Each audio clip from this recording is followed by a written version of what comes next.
Welcome back to the final segment of the night on Pivotal Change. We've been having a wonderful episode talking about mentorship and growth and developing mindset, and then transitioning over into how to work through change and get all of those factors put into place and leading through a pivotal change moment in your life or career or business. And now we're going to end the night with you've made these changes, you've got your mentorships in place, your programs are working. Now, how do you get yourself out there better? How do you get more leads? How do you get this wonderful system and enterprise you've built in front of more clients? So to have this discussion with me, I brought back Janel Sykora. She is the co-founder of Kajabra, and she is one of the most wonderful marketing experts I know. So we're going to have a conversation about all kinds of leads and leads management. So Janel, welcome back to the show.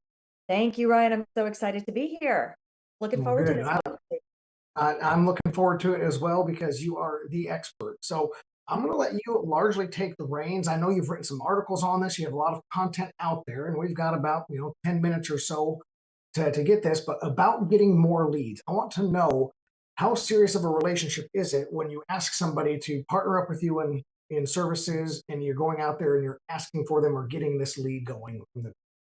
Yeah, great question. So essentially, it kind of comes down to first you have to decide what kind of leads do I want? Do I want the transactional leads that aren't going to require any relationship? They don't care about the relationship. Um, Most of the work that I do is with companies that care a lot about the relationship they have with the client. So I think the most important thing is to think about what kind of leads do I want? And then, um, Ryan, I bet the day that you met your wife now, you did not march right up to her and ask her to marry you. Am I right? Pretty close to that, but no, I did not. What do you think she would have said if you literally met her, walked across the room and said, "Hey, will you marry me?" Yeah, she probably would have freaked out, thought I was some type of either stalker or just somebody that was not right in the head. Exactly.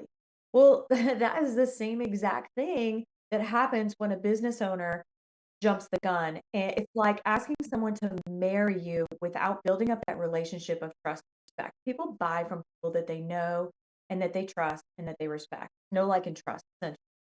And so when it comes to getting leads, which is one of the biggest questions, probably if not the biggest question I get most of the time, it's you have to take a step back. First of all, you can't be in a time crunch where you say, I have to bring in this large amount of business in a very short window of time.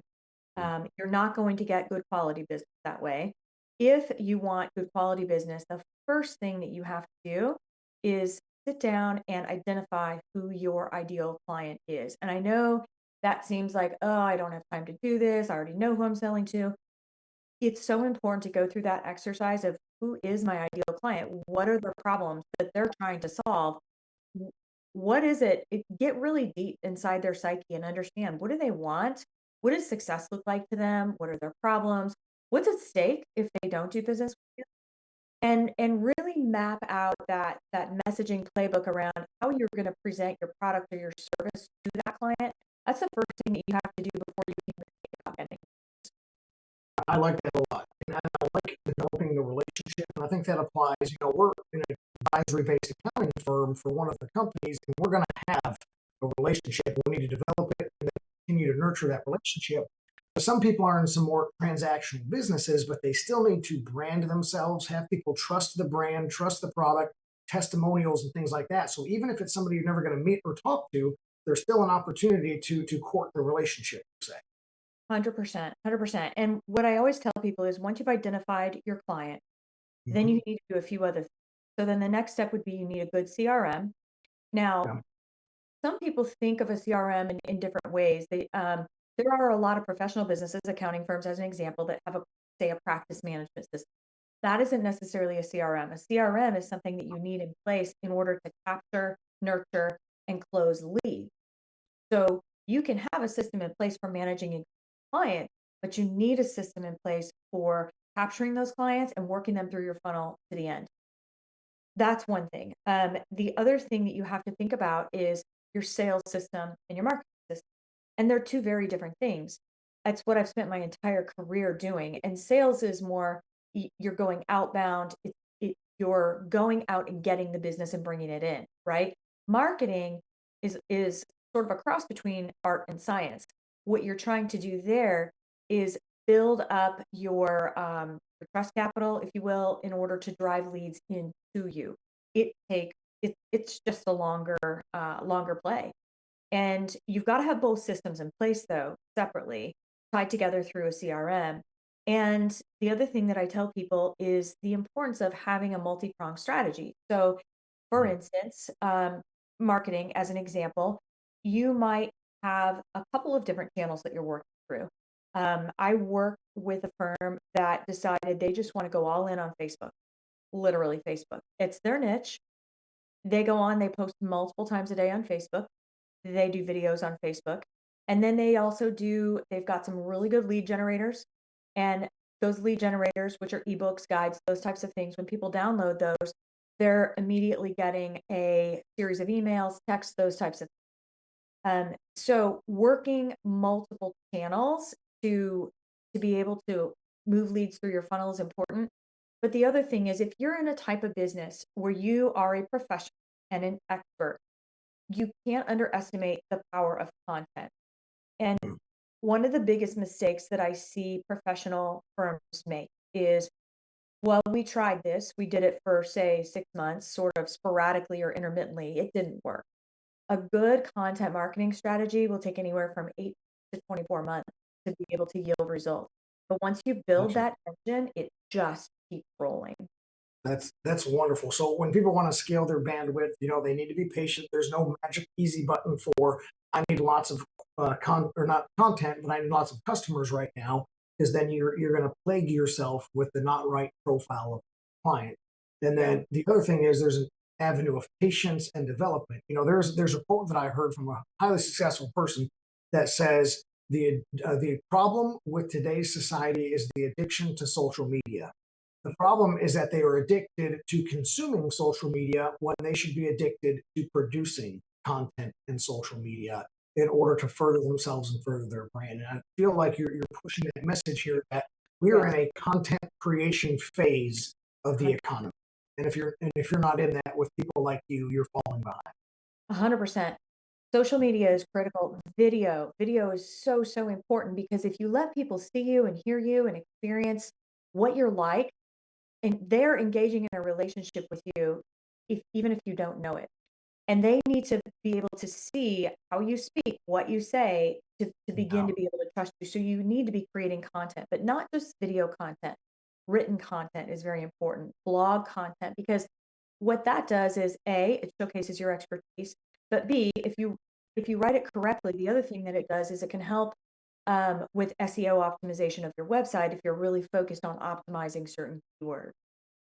So written content in the form of social media, as well as blogs, also doing things like podcasts, webinars, and really, without feeling overwhelmed, the best thing to do is to think about, well, what are one or two content channels that I can really embrace and get behind?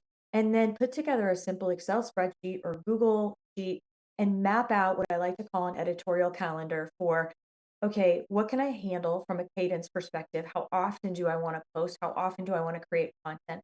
And then start mapping out topics. Feels a whole lot less overwhelming when you've got really basic topics just mapped out for a couple of weeks, even a month.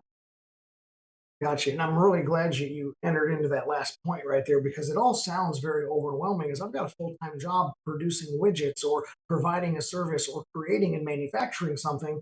How can I possibly squeeze the amount of content development and time into my schedule? But breaking it down into simple steps, a little roadmap, some timing, some cadence. So I always call that pacing on my side, but cadence is better because it's a musical term that actually makes sense. And so I think that's really important for people to understand. But what if literally they're working 60, 70, 80 hours a week just to keep up, pay the bills, and get a margin of profit? How can they introduce this? Would there be a way to do it with AI technology Yeah. experts? What's the answer to that? Yeah, and that happens a lot. You've got a lot of business owners out there who are working 60, 80 hours a week to get that business off the ground. In that case, I'm going to go back to something I said earlier that comes into play to really put some focus on. Focus on your CRM. Make sure that you've got a CRM in place that can automate everything for you and be able to invite and bring prospects into a conversation where they want to be. You don't want to have to be checking your social media direct messages, your text. And by the way, Gen Z loves text. So two-way Oh, texting is pretty non-negotiable at this point. But you need some sort of a vehicle where all of those conversations, including your email, can be funneled into one place so that you can be talking to people and engaging them in conversation as they come into your business. And along with that CRM, the technology is so amazing these days. But being able to put in place an opportunity for if you're a busy business owner and you're on another line with a client or you're out visiting with a client and someone calls and they want your attention, they're going to go to the next person on the list if they don't get an immediate response. So right. having a text back, like we call this called text back in my business, um, set up, and there's so many things that you can automate through a good CRM system. Um, having two-way texting set up in place. You can have web chat set up on Google as well as on your website to be able to invite prospects into the conversation. Once you are up and running and you've got your business going and you want to start to get more selective about your clients, which is what I see happen a lot of times when someone starts a business, they want anybody, they'll take any business that walks through the door, right? Then we Gotcha. start to get a little bit more selective because we're sort of running our faces off, if you will, and you get more selective. Then you can really hone your strategy and focus more on your content. I think I the love most it. thing is automate your lead generation first.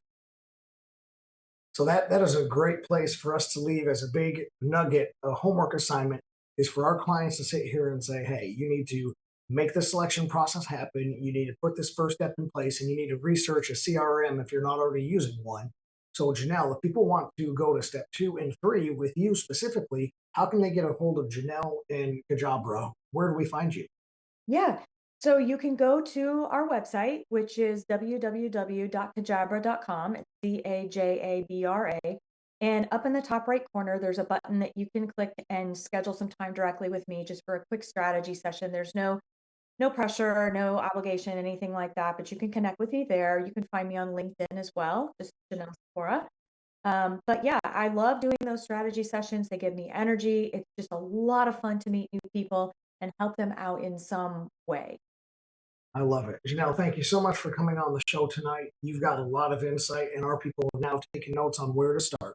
So I'm going to challenge everyone in the audience tonight. I want you to go out there and examine yourself, get those lists ready, because not only internally, but externally, you can see the change and then be the change. We'll see you guys next time on the TV show Pivotal Change.